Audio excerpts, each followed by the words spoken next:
माया बंसराज चौधरी, नेपाल, जिल्ला कपिलवस्तु।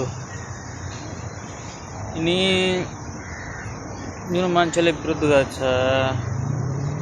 मुस्लिमहरू, मेन भनेको मुस्लिमहरू, यिनी विरोध गर्छ, यो गर्छ ऊ गर्छ नेपालमा।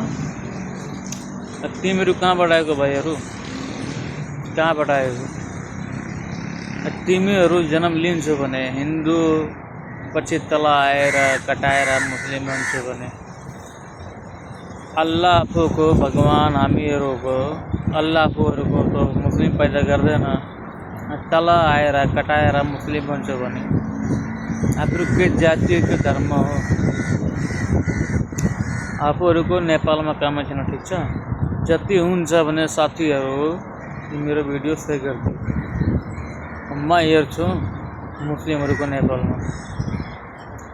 मलाई एउटा जवाब चाहिन्छ। जन्म लिन्छ हिन्दू, कटाएर मुस्लिम बन्छ, कहाँ यो कस्तो हुन्छ? कुन धर्ममा हो?